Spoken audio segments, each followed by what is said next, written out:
네, 반갑습니다. 오늘 수예배 오신 우리 성도님들 예수님 이름으로 환영합니다.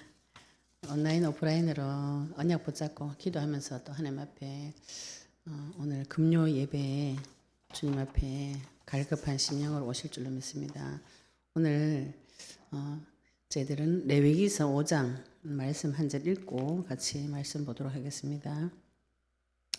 레위기서 5장 1절부터 6절까지 같이 한번 읽어보도록 합독하시겠습니다. 레위기서 5장 1절부터 6절까지 같이 읽겠습니다.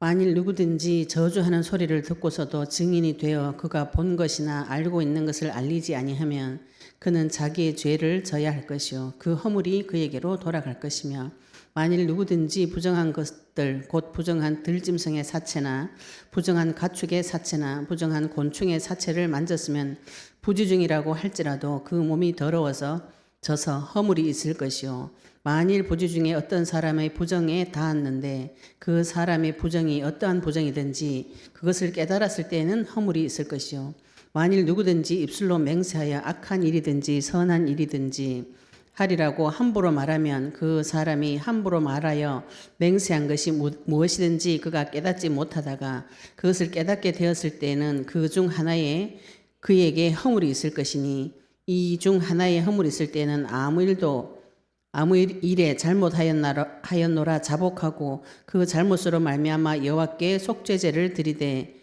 양떼의 암컷 어린 양이나 염소를 끌어다가 속죄제를 드릴 것이요 제사장은 그의 허물을 위하여 속죄할지니라.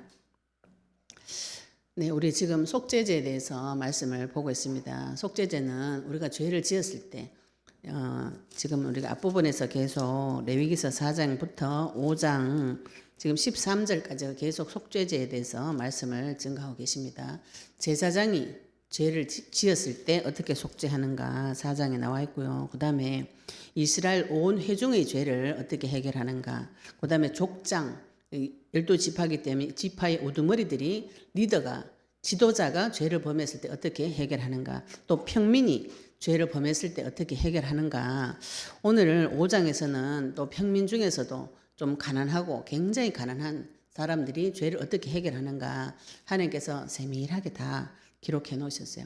우리가 성막을 공부할 때도 하나님께서 성막 짓는 거를 지금 요즘 도량령으로 하면은 몇 센치까지 이렇게 지정을 다 해가지고 몇 개 이렇게 지정을 해가지고 성막도 하나님께서 굉장히 세밀하게 짓는 것을 말씀으로 지정해 주셨어요.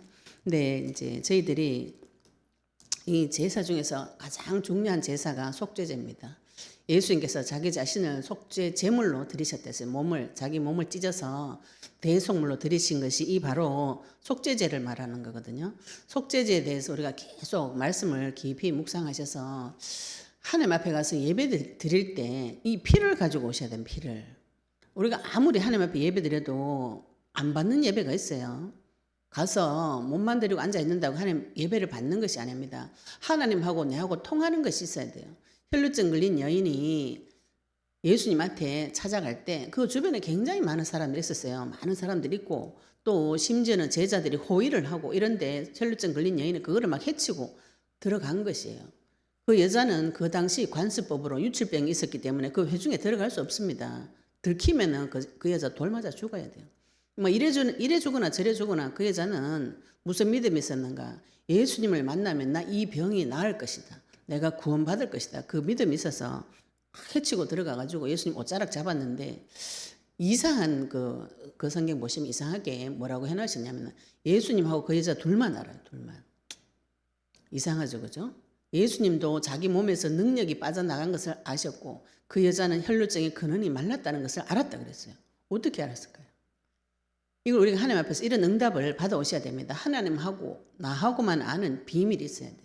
내가 하나님 앞에 가서 어디든지 가서 예배 드릴 때에 하나님께서는 당나귀를 들어서도 하나님께서 나에게 말씀해 주실 수가 있어요. 그런데 뭐가 있어야 되냐면 피가 있어야 돼요. 피가. 나에게도 피가 있고 하나님께서도 모든 인간을 보실 때 기준이 피가 있나 없나 이거예요. 저 아이에게 피가 있나 없나 이걸 보시는 것이죠. 법적으로 만나주신 법적으로 내가 피 없이 불법적으로 하나님 앞에 가서 자꾸 예배드리고 나의 죄를 해결하겠다. 이게 인간의 방법이라고 그랬죠. 그죠? 인간의 방법은 자기 머리를 안 돌아가는 이 머리를 자꾸 굴려가지고 하나님 앞에 잘 보이려고 선행하는 이렇게 착한 마음은 훌륭하지만 그 선행은 하나님께서 받아줄 수가 없어요. 더러운 옷과 같다는 선행은. 그리고 종교생활로 열심히 치성을 드려도 그 제사는 하나님께서 받아주지 않아요. 하나님하고 내하고만 통하는 비밀이 뭐냐면 피예요, 피. 이 피를 볼 때 서로 같은 마음이 드는 것이죠. 그죠? 나는 하나님 앞에 갈 때 피를 들고 갑니다. 뭐라고, 왜 피를 들고 가냐면 하나님, 내가 죄인입니다. 내가 이 죄 때문에 죽어야 되는데 예수님이 흘려주신 이 보혈, 이 피를 의지해서 주님 앞에 나아갑니다.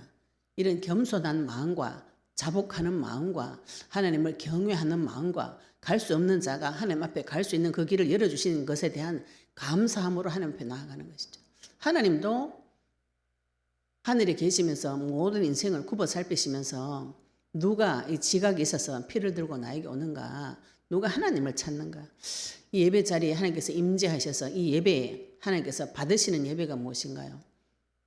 피를 보고 그 사람이 피를 들고 온 그 믿음을 보고 하나님께서 모든 인간이 죄의 대가로 죽어야 되는데 그 중에서 하나님의 말씀의 법을 믿고 신뢰하고 말씀의 법대로 피들고 주님 앞에 나오는 사람이 있어요. 그 사람에게 하나님께서 은혜를 주시는 거죠. 수없이 많은 군중들 속에서 혈루증 걸린 여인 딱 한 명.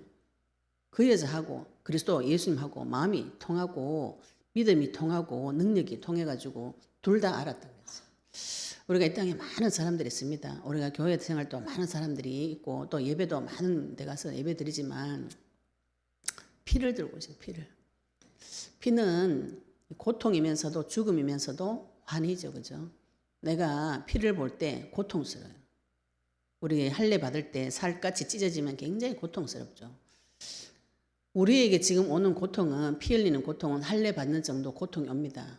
너무나 고통스러운데 그 고통의 과정을 지나가면은 아침이 일어나요. 반드시 캄캄한 밤이 지나면 아침이 옵니다. 지금 영적 싸움 하시다가 실망해서 다 누워 계신 분들 많이 있어요. 이게 지금 성령의 역사로 하나님께서 나에게 뭐 어두운 부분, 캄캄한 부분, 이상한 부분을 보여주려고 눈을 열어가지고 문제 사건 터뜨려 줬는데 응답인데 이걸 오해해가지고, 그죠? 내가 가지고 있는 종교적인 생각으로, 율법적인 생각으로 이 문제를 보니까 실망이 와가지고 깜깜한데 누워가지고 못 나오시는데 그걸 응답으로 보셔야 돼요. 응답으로 보셔가지고 하나님께서 그 죽음을 통과해가지고 반드시 아침이 있다. 반드시 밤이 지나면 해가 뜹니다. 해 안 뜨는 곳이 없어요. 반드시 해가 뜹니다. 천지 만물의 모든 것이 하나님 메시지. 깜깜한 어둠만 계속된다면 인간이 어떻게 살 것인가요? 죽음은 그리스도 이름으로 통과하시면 하나님께서 반드시 여호와 이래 생명을 준비하고 계세요. 그래서 우리가 죄를 깨닫고 오늘 레위기서 5장에는 5장 시작할 때 하나님께서 이 앞부분에 계속 죄에 대해서 뭐라고 설명하셨냐면은 부지 중에 죄를 범하여 허물이 있으나 스스로 깨닫지 못하다가 그 범한 죄를 깨달으면 이렇게 죄에 대해서 설명하셨어요.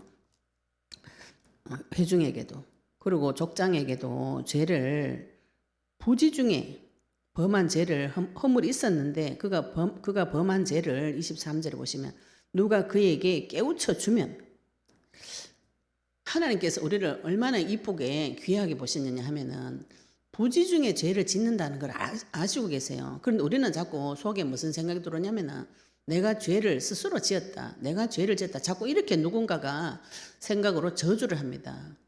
부지 중에 죄를 지어요. 정신을 차리고 보니까 인생을 열심히 살다가 정신을 차리고 보니까 내가 마귀에 노예되어 있어요.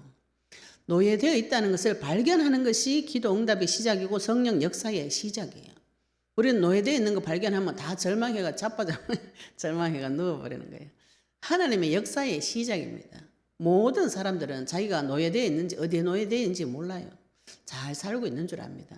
그런데 성령이 들어오고 그리스도의 빛이 나에게 비추어지면은 열심히 인생 열심히 살았는데 심지어 교회 가서 하나님 앞에 정성을 드리고 굉장히 열심히 살았는데 내 인생의 결론은 누군가의 노예였구나. 내가 눈알 다 뽑히고 깜깜한 가운데 내 발에 놋줄을 채워가지고 내 마음대로 할 수 있는 것이 한 개도 없는 그 비참한 상태.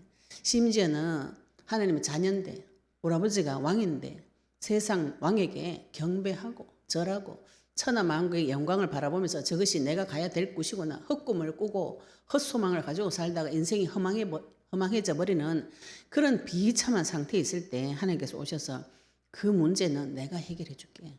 그 문제는 내가 해결했다. 이게 복음인 것이죠. 그래서 우리는 아버지 만나면 끝나는 것이에요. 우리 아버지가 창조주인데 뭐 창조주 만나면 끝나는 것이죠. 전지전능하신 하나님 만나면 끝나는 것입니다. 만난 자가 지금 죄를 어떻게 해결하는가. 죄는 늘 짓고 부지중에 짓고 습관적으로 반복적으로 죄를 짓게 되어 있어요. 근데 고범죄라고 아주 막 작정하고 나쁘게 그거는 범죄자죠, 범죄자. 그죠? 범죄자는 그거는 처벌 받아야 됩니다. 그런데 그런 범죄 말고 중독으로 오는 죄 있죠, 그죠? 그거는 자기도 모르게 계속 그 사이클이 돌아가는 거예요. 이거는 사람 힘으로 못 빠져나옵니다. 하나님께서 이 죄를 이렇게 우리에게 이거 판단하거나 뒤집어 씌우거나 정죄하는 죄의 진단이 하나도 없어요, 지금까지도. 네가 왜 이런 죄를 지었노? 이렇게 책망하거나 야단을 치거나 이런 게 없어요. 모든 부분에서 부지중에 죄를 지었다. 우리가 짓는 죄를 하나님께서 알고 계시는 것이죠. 부지중에 나도 모르게 짓는 죄도 하나님께서 해결해 주시려고 하나님의 방법을 만들어 놓으시고 하나님 지혜로 길을 열어 놓으신 것이 속죄 제물입니다. 오늘 5장에 보시면은 이 죄에 대해서 하나님께서 좀 더 구체적으로 설명하셨어요. 한 4가지 정도 구체적인 3가지 구체적으로 이 죄에 대해서 사람들이 모르니까 그래서 죄를 가르쳐 주시려고 율법을 주신 것이에요. 율법의 기능이 죄를 깨닫는 것이에요. 우리가 십계명을 볼 때 하나님께서 주신 나 이 십계명을 보고 이게 죄구나 이렇게 깨닫고 하나님 앞에 돌이켜야 되는 것이에요. 그 법이 없다면 내가 죄인지고 이게 죄인지도 모르는 것이죠. 무지해가지고. 하나님이 율법을 주신 이유가 그거예요. 내가 죄인임을 깨닫고 메시아 언약 붙잡고 성령의 역사로 말미암아서 하나님의 세계로 다시 들어와라. 그 방법은 하나님이 정해놓은 방법. 그쪽으로 들어와라고 계속 초청하고 계시는 것이죠. 혈류증 걸린 여인이 예수님 소문 들었을 때 어땠을까요? 온 천지를 돌아다니면서 병 고치려고 수십 년을 돌아다녔는데 사기 다 당하고 아무리 의사를 만나도 안 고쳐주고 돈만 빼앗아가고 있는 돈 다 털리고 마지막 희망이 예수님이었어요. 마지막 희망이. 내 마지막 희망을 발견하면 어떻게 합니까? 달려가죠. 달려갑니다. 내가 이 땅에서 어떤 노력을 해도 내 문제가 해결이 되어지지 않아요. 이거는 하나님 앞에 가야만 해결이 되어진다. 지금 오늘 예배에 참여하신 모든 분들이 심령이 그런 심정일 거예요. 나의 이 문제는 하나님 앞에 가야만 해결된다. 이렇게 깨달아지는 것이 성령의 대역사입니다. 대역사. 우리가 자꾸 몸 찌릿찌릿한 거 이런 것만 그지 졸도하는 이런 거를 막 또 신비한 사람이 나타나가 네 장래에 막 이렇게 될 것이다 이런 거를 교회에서 너무 무속적인 거 많이 배우셔가지고 그리고 오랫동안 학대를 받아가지고 나한테 내 마음의 변화, 세미한 변화, 내가 주님을 더 사랑하게 되고 주님의 말씀이 들려지고 복음이 깨달아지고 이렇게 큰 역사는 별로 가치 없게 보여요. 근데 이게 사실 굉장히 큰 역사거든요.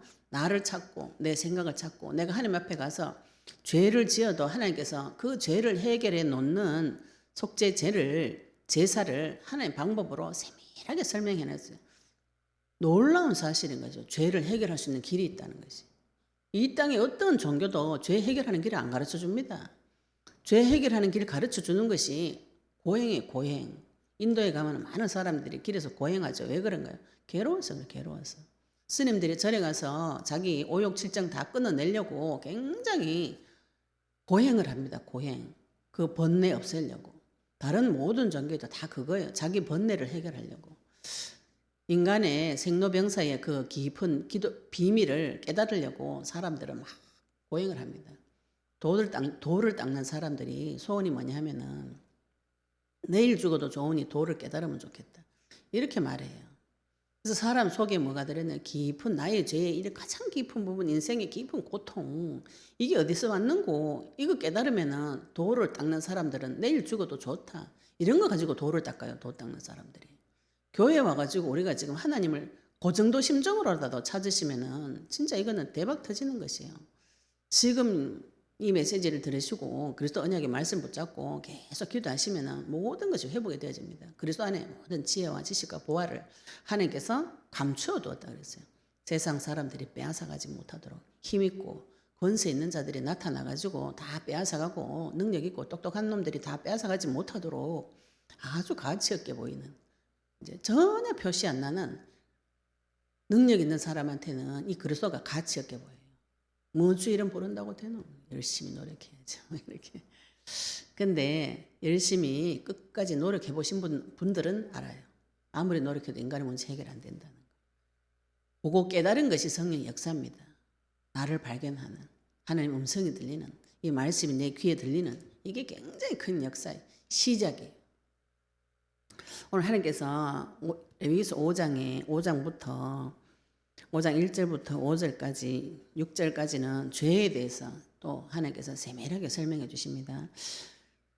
부지 중에 죄를 짓는데 그 중에서도 하나님께서 좀 구체적으로 설명하시는 것이 레위기서 5장 1절인데 만일 누구든지 저주하는 소리를 듣고서도 증인이 되어 그가 본 것이나 알고 있는 것을 알리지 아니하면 그는 자기의 죄를 져야 할 것이요 그 허물이 그에게로 돌아갈 것이다.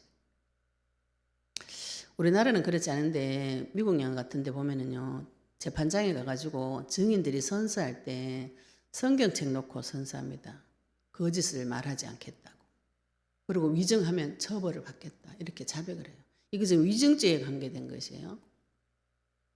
내가 다른 사람이 저주하는 소리, 누구를 위해하는 거, 모해하는 거, 그죠? 죄 짓는 거, 그걸 봤어요.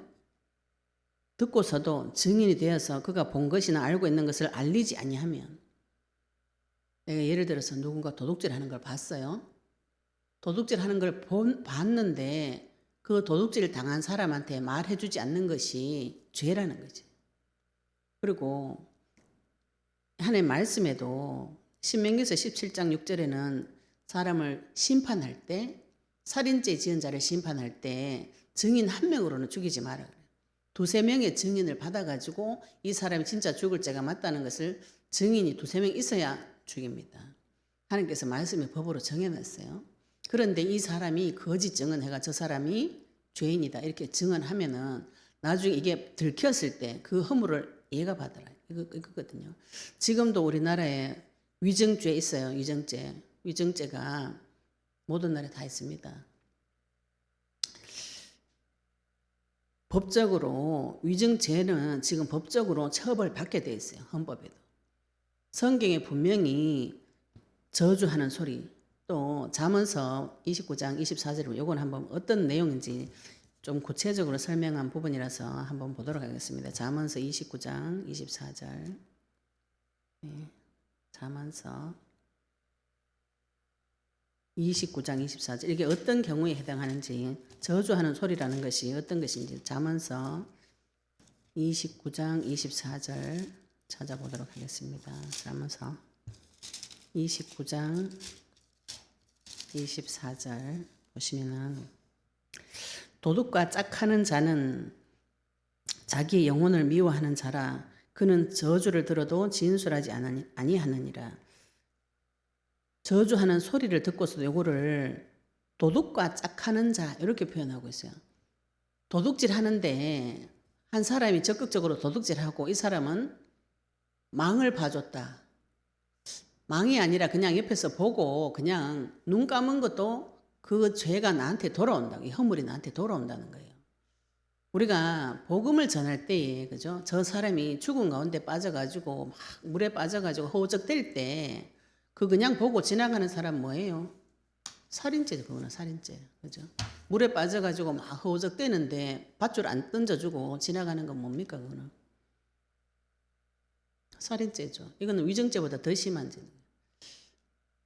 제가 우리 남편이 계속 하나님한테 막 영적 싸움하고 둘이 또 사이가 안 좋아지니까 제가 교회 가니까 나중에는 굉장히 양반 교육 받아서 우리 남편이 욕을 잘 안 하는데 하나님에 대해서 막 쌍욕을 하는 거예요. 그런데 제가 너무 남편을 오랫동안 섬기고 그 말에 대적을 못하는 체질에 쩔어가지고 남편이 계속 하나님에 대해서 욕을 하는데 저는 너무 듣기 싫은데 그 하지 말라고 말을 못 하겠는 거예요.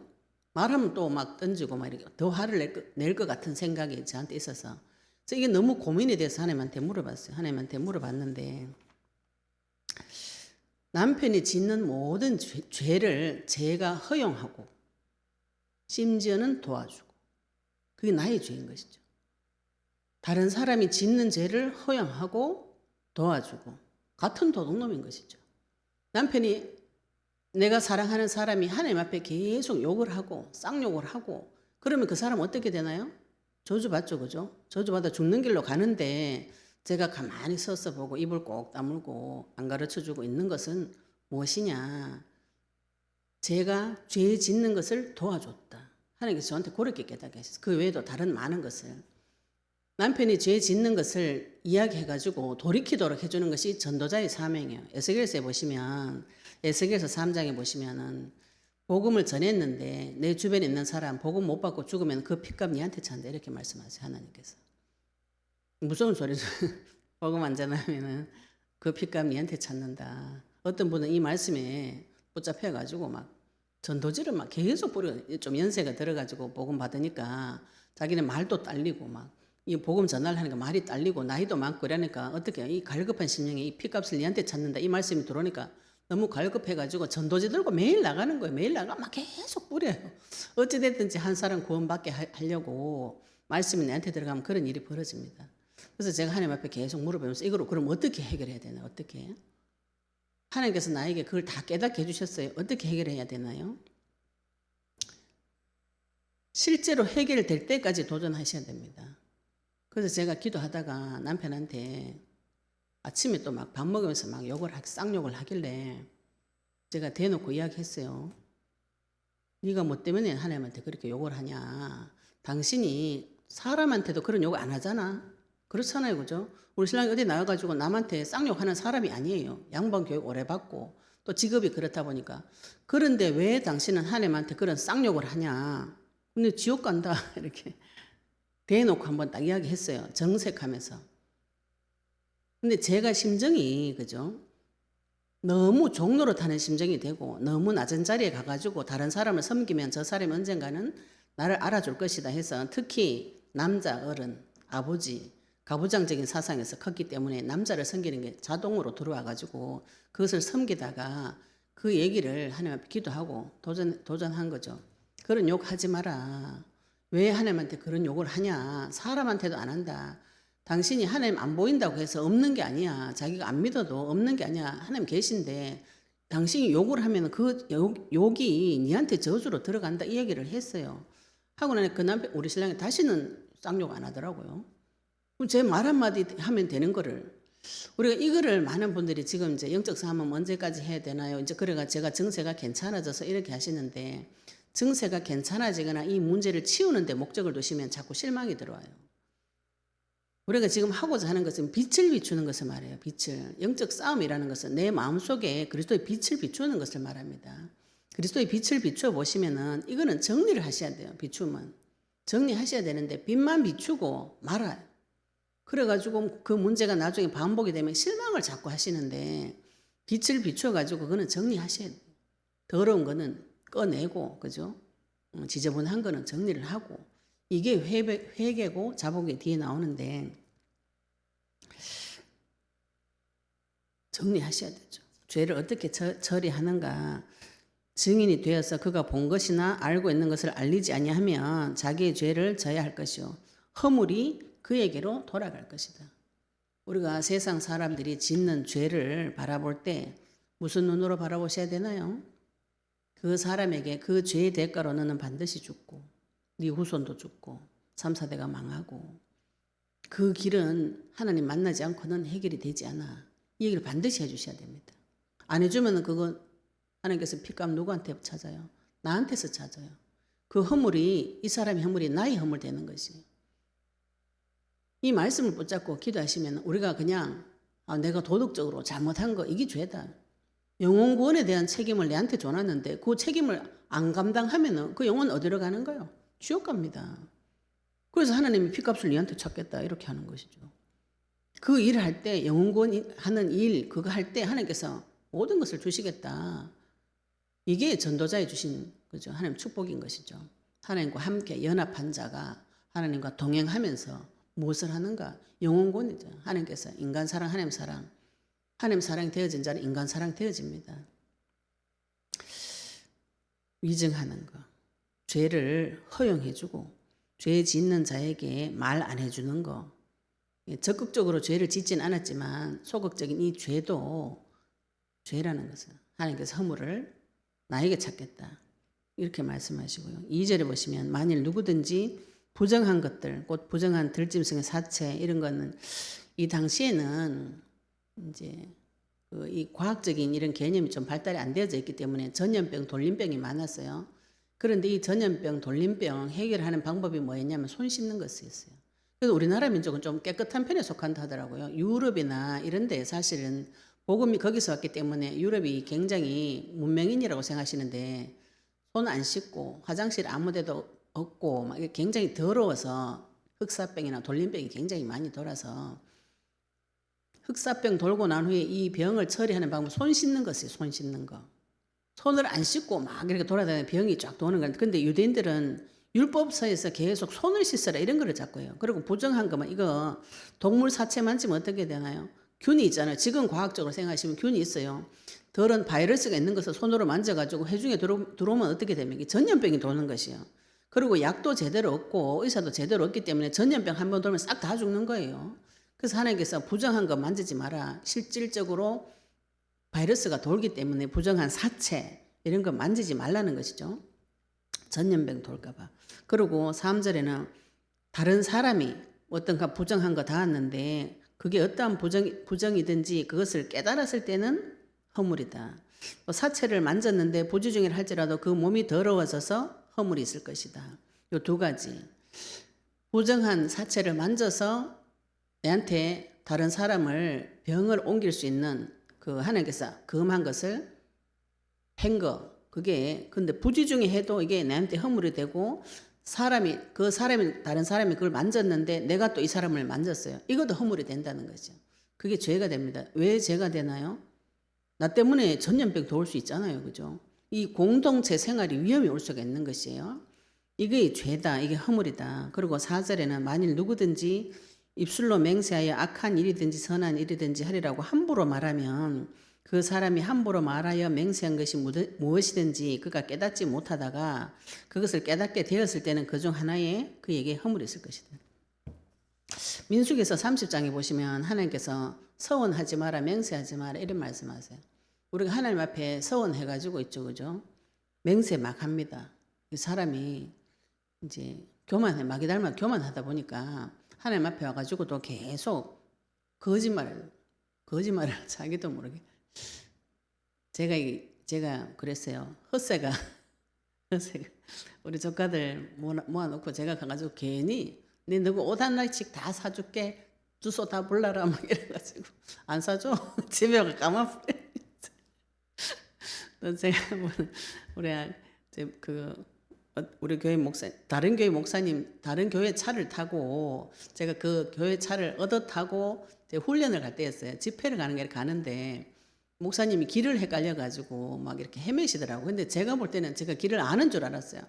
근데 제가 말이 또 워낙 세다 보니까 분명하게 목사님 이쪽으로 가면 됩니다. 길을 딱 가르쳤는데 잘못된 길이었어요. 그때 돌아오면서 제가 기준이 언행일치잖아요. 그죠? 근데 늘 뻥을 치고 다니는 거예요. 늘 조카들한테 옷도 안 사주면 사줄게. 막 만나면 얼굴을 세우고 뻥을 치고 막 헛새를 부리고 또 잘 모르면서 아는 척이 어디로 인다는가요? 가만히 있었으면 목사님이 누구한테 물어보고 길을 찾을 건데 제가 너무 확신 있게 이야기하는 바람에 확실하게 다른 길로 가버리도록 인도를 해버렸어요. 그게 죄라고요. 그게 허물이라고요. 그죠? 교만해가지고 헛새를 부리고 위협을 하고 또 이게 외식하는 거죠. 지 얼굴 내고 싶어가지고 교만한 어리석은 것이 막 인도하려고 하는 거 이런 거 하나님 하지 마라 그래. 네가 네 염리해가 네가 맹세해가지고 하늘로도 땅으로도 두고 맹세하지 마라 그러잖아요.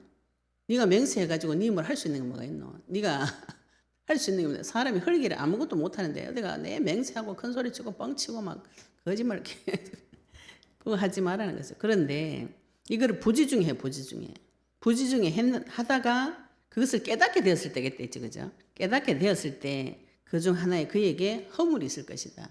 깨닫게 되었을 때 어떻게 하는가? 이거를 이 앞에서도 우리가 죄를 부지중에 짓는데 누가 가르쳐줘가 깨닫게 되었을 때 속죄 제물을 들고 오라 했잖아요. 이 앞에 요 세 가지, 네 가지 요 죄를 가지고 하나님께서 이야기하시면서 이 죄를 어떻게 하는가? 이 중 하나의 허물이 있을 때는 아무 일에 잘못하였노라고 자복하라고 나왔어요. 우리가 이제 지금 언약 말씀 붙잡고 내 마음에 그리스도 빛을 계속 비춰 보시면은 예, 저처럼 뻥치는 거 좋아하다가 막 이렇게 뻥치고 막 거짓말을 내하고 돌아다니는데 이 사람의 생각이 얼마나 이상해요. 제가 기준은 은행일치인데 실제로는 뻥을 치고 내 거짓말을 하고 다니는 진짜 자기는 몰라도 너무 모르는 것이지. 남들이 저를 볼 때 우리 고모 진짜 뻥만 치고 그럴 건데 저는 내가 언제 거짓말했는데 이래. 나는 은행일치 기준이니까 이 사람이 자기 생각하고 행동하고 완전 딴판이에요. 이 그리스도 빛이 안 비치면은 자기를 그래서 알 수가 없습니다. 그래서 하나님께서 그 사실을 깨닫게 했을 때는 어떻게 해야 되는 거예요? 깨닫게 했을 때는 회개하셔야 됩니다. 이거를 많은 분들이 제가 하나님 앞에서 욕 좀 하니까 하나님 욕하고 가만히 계시는데 욕을 했으면 회개를 하셔야 돼요. 하나님한테 욕하면 안 되잖아요. 그죠? 그런데 내가 너무 억울해가지고 하나님한테 원망하고 불평불만하고 막 뒤집어지면은 그거 하시고 하나님 앞에 회개하셔야 되죠. 그죠? 회개하고 자기 죄를 깨달으면 회개를 하셔야 됩니다. 회개를 해도 이게 금방 안 고쳐져요. 그래서 회개하고 또 갱신하고 도전을 하셔야 돼요. 이 부분을 계속 도전하시고 회개하기 전에 뭐라고 하셨어요? 아무 일에 잘못하였다고 자복하라고 하나님 앞에 가가지고 나 이거 잘못했다고 자복을 하셔야 돼요. 하나님 내가 계속 하나님께서 그때 제게 그때는 계속 제가 뻥치고 돌아다니는 걸 계속 밝혀주세요. 이거 몇 번 반복되는 게 눈치가 채지더라고. 내가 왜 이러노 이렇게. 그러면서 옛날에 제가 뻥쳤던 거 다 기억. 학교 가고 뻥치고 엄마한테 뻥치고 막 아버지한테 막 그죠. 내가 돈 벌어 엄마 잘 해줄게. 아빠한테 뭐 돈 벌어가지고 우리 아버지 호강 시켜줄게. 그런 거짓말 했는 게 다 돈 벌면 힙 싹 닦고 막 이런 거 있잖아요. 마음은 있지만 돈이 안 따라주니까 또 못하고 이랬던 것들 뻥쳤던 거 거짓말했던 거 막 있잖아요. 막 이렇게 쭉 생각나게 하면서 이렇게 될 때 내 허물이 드러났을 때 하나님 앞에 가서 잘못하였노라 자복하라.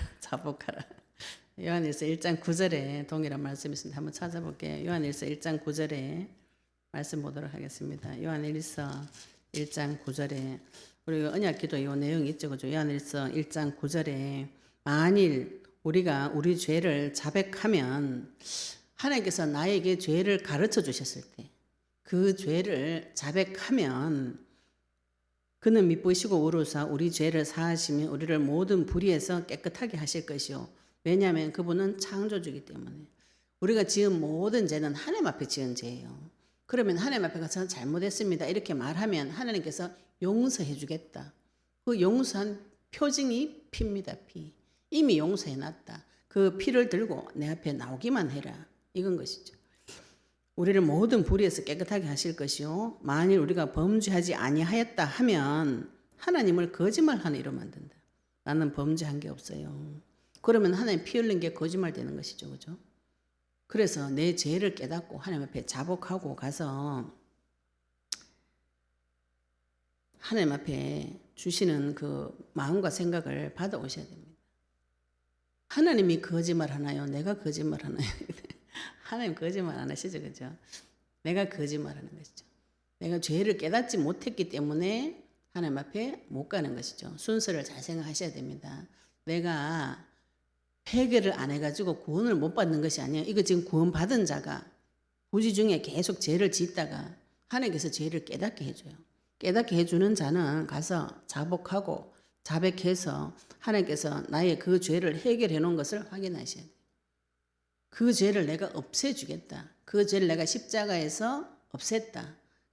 그 값으로 생명값으로 내 피로 내 독생자를 줘가지고 네 죄를 사했다. 이게 복음인 것이죠. 우리는 자꾸 이 죄를 내가 책임지고 싶어요. 내가 책임지는 건 하나님 앞에 가서 깨닫고 자복하고 잘못했다고 하나님 앞에 하셔야 됩니다. 이거를 사람 앞에 자꾸 하다가 종노릇하게 되는 것이에요. 그러면 하나님께서 내 마음과 생각에 말씀을 줘가지고 이거를 계속 회복시켜 주시는 것이죠. 그래서 6절에 그 잘못으로 말미암아 여호와께 속죄제를 드리라. 내가 잘못했으면 어디 가서 제사를 드려요? 하나님 앞에 가서 속죄 제사를 드리라는 것이죠. 이 양심이 화인 맞아가지고 막 이제 모든 문제 끝났다 하고 지 맘대로 하고 돌아다니면서 막 죄는 끝났다면서 죄 막 짓는데 그거하고 싸울 생각을 안 하면은 그거 좀 이상한 사람이죠, 그죠? 우리가 양심에 하나님께서 이 양심을 주실 때 죄를 깨닫고 하나님 앞에 이 자책감이 오고 죄책감이 오는 것은 사실은 굉장히 좋은 것이에요. 그게 마귀가 끊임없이 찔러서 그렇지. 그거를 하나님 앞에 들고 가면은 아주 좋은 기능입니다. 그래서 우리가 죄를 발견하고 자복해가지고 하나님께서 해결하는 방법, 속죄 제사를 드려서 해결하는 것이죠. 하나님 앞에 자백해가지고 짐승을 데리고 가가지고 양떼나 암컷, 양떼 중에 암컷 어린 양이나 염소를 끌어다가 속죄제를 드릴 것이요 제사장은 그의 허물을 위하여 속죄할지니라. 우리의 허물이 많이 있습니다. 죄와 허물로 죽었던 너희, 에베소서 2장 2절 그랬잖아요. 이 허물을 발견해가지고 하나님 앞에 가지고 가면 제사장 대신 예수님께서 이거를 속죄해 주겠다는 것이에요. 우리에게는 죄 문제 해결하는 분명한 길이 열렸습니다. 그리고 그 죄는 이미 끝났어요. 그러면 내가 이 죄를 보고 이 죄하고는 피 흘리기까지 싸우셔야 돼요. 죄하고 정면 대응하셔야 됩니다. 이 죄의 대가는 사망이에요. 피를 흘리는 이유가 사망의 의미에 대해서 알기 때문에 피를 흘리는 것이에요. 그러면 예배 드리는 자가 그 나의 사망, 나의 죽음, 나의 피를 들고 하나님 앞에 죽음을 걸고 생명 대 생명으로 예배 드리는데 그 예배 왜 은혜가 안 됩니까? 한 번 드려줄게. 네가 내한테 은혜 주나 한번 해봐라. 이래가지고 예배 오니까 은혜 안 오는 것이에요. 피를 받은 예배는 뭐예요? 하나님 앞에 생명 드립니다. 생명 드려.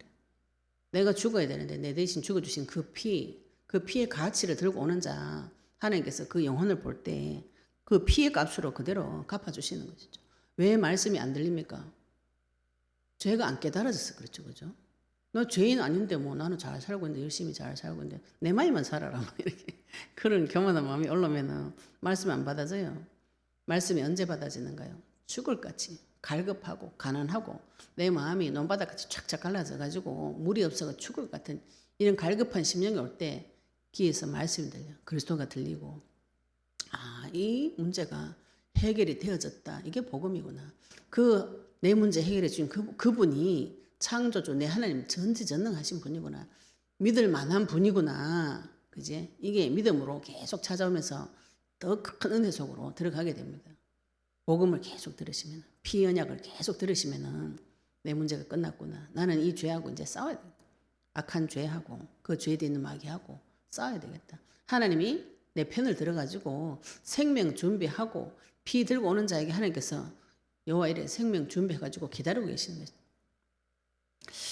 피 없는 예배, 내 죄를 못 깨닫는 어리석은 무지한 상태, 미련한 상태에 그 가운데서 이 무지와 미련한 것과 어리석은 것에서 탈출하시려면 예수 이름 부르는 길밖에 없는 거죠. 주 이름 부르시고 여호와를 아는 지식, 하나님 아는 지식 가지고 계속 기도하시면 말씀 가지고 언약의 말씀 가지고 계속 기도하시면 그 말씀 속에서 계속 지혜가 올라옵니다.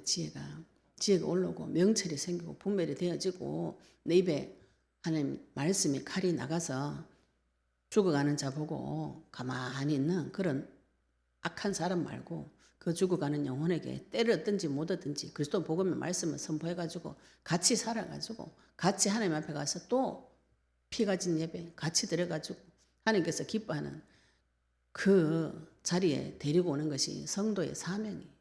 하나님께서 그거 하라고 계속 말씀하시는 거죠.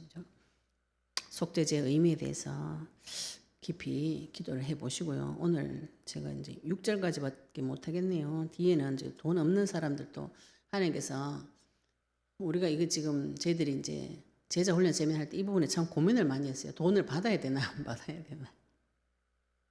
사실 저희들이 돈이 있어서 한 게 아니기 때문에 그런데 하나님께서 좀 많이 있는 사람은 많이 내고 없는 사람은 없게 내고 이 제사에도 그렇게 나와 있잖아요. 그죠? 권세 있고 능력 있는 사람은 수송아지를 드리고 없는 사람은 집비둘리 샘비둘기 드리고 그것도 없는 사람은 밀가루를 드리는 거예요. 가루를 한 대 반 정도 이렇게 해가지고 동물 제사 밀가루는 제사가 안 되기 때문에 화제하고 곁들여 가지고 없는 사람도 제사 지내도록 하나님께서 이 제도를 다 만들어 놨습니다. 그래서 그 말씀에 의지해서 저희들이 제자 훈련 세미나는 회비를 정하지 않고 하나님 앞에 무조건 은혜 받는 쪽으로 지금도 저희들 토요 세미나도 그렇고 돈을 정하지 않았어요. 어떤 분들이 자꾸 전화 와가지고 회비 얼마냐 이런 게 많이 물어보시더라고요. 다른 데는 다 회비를 받고 하시는 모양인데 치유 세미나는 이제 집중을 해야 되기 때문에 이거는 저희들이 회비를 정해서 이거는 돈을 받고 하는데 전체적으로 은혜 받는 자리에서는 책임이 큰 사람은 돈이 많이 있는 사람은 많이 내고 없는 사람 내 형편대로 내고 그렇게 하시면 하나님께서 다 맞추어 가지고 서로 행복하도록 만들어 줍니다. 이게 하나님이 하시는 방법이에요. 오늘 지금 저희들이 수요예배 금요예배 때 레위기서를 통해서 계속 속죄제에 대해서 이 속죄제는 예수님이십니다. 제물은 예수님이에요. 하나님 앞에 죄를 어떻게 처리하는가, 죄를 깨달으면 내 허물을 깨달으면 하나님 앞에 가서 자복하시고 마귀와 편먹고 마귀가 짓는 모든 저주 남에게 던지는 다른 사람에게 던지는 저주의 소리를 가만히 듣고 앉아가 지켜보는 거 이게 죄입니다. 예, 정신을 차리시라. 하나님 말씀의 마지막 때 정신을 차려라. 정신을 차려라. 근신해라. 깨어라. 이렇게 말씀 많이 하세요. 마지막 때에 지금 많은 사람들이 매스컴을 통해서 온갖 저주의 소리를 다 듣습니다. 텔레비만 틀면 저주 소리, 영화만 봐도 저주 소리 막 그죠? 유행가 다 저주하는 소리 만들어가지고 예쁜 애들 세워가지고 계속 춤추고 그 멍하게 보고 있으면 어떡해요? 그게 내 안에 쑥쑥쑥 다 들어오면 영접 다 합니다. 애기 때부터. 그러면 그 사람 나중에 어떻게 되는가요? 저주가 가득 차가지고 결국은 하나님 부인하고 죽어버리는. 거기에 가가지고 누군가는 빛을 비춰줘야 되는데 빛을 가진 자가 내 혼자만 빛을 딱 먹고 뱃속에 딱 넣어가지고 말 안 하고 그 핏값 하나님 내한테 찾으러 온다고요. 언약 붙잡으시고 하나님 앞에 쓰임받는 일꾼 되시기를 예수님 축복합니다. 우리 오늘 받은 말씀 가지고 기도드리시겠습니다. 하나님, 우리가 하나님 앞에 자복하는 자, 자백하는 자, 죄를 해결받는 자, 지금 하나님께서 나에게 죄를 가르쳐 주실 때에 하나님 앞에 회개하고 갱신하고 돌이키고 자백하고 또 다른 사람을 살리는 자 되게 해달라고요. 그죠? 같이 동성으로 오늘 받은 말씀 가지고 기도드리시겠습니다. 하나님 아버지 은혜 감사합니다. 오늘 아버지 하나님 레위기서 5장 말씀을 통해서 속죄제에 대해서 계속 지속적으로 말씀 주시니 감사합니다. 오늘도 아버지 레위기서 5장 1절부터 9절 7절 말씀을 6절 말씀을 통해서 아버지 우리가 어떤 죄를 짓고 그 죄를 지었을 때 하나님 앞에 어떻게 돌아가는지 아버지 말씀을 해주시니 감사합니다. 아버지 위증하고 도둑질하는 자와 짝이 되어서 저주한 소리를 듣고서도 증인이 되어서 말하지 않는 아버지 그 죄를 그 허물을 우리에게 돌린다고 하셨는데 아버지 부정한 거 또 나의 허물 아버지 이것을 모든 걸 깨닫게 되었을 때 하나님 앞에 가서 아무 일에 잘못하였노라 자복하여서 하나님께서 나에게 베풀어 주시는 속죄제로 말미암아서 나의 죄가 속죄가 되어지고 제사장으로 오신 그리스도께서 나의 허물을 위해서 속죄드려서 우리가 속죄함을 받고 죄와 정면 대응하고 싸울 수 있도록 주님 인도해 주시옵소서. 이 죄와 피 흘리기까지 싸우고 예수님 다시 오시는 그 길을 준비하도록 주님 축복하여 주시옵소서. 아버지의 감사님 예수 그리스도로 기도드렸습니다.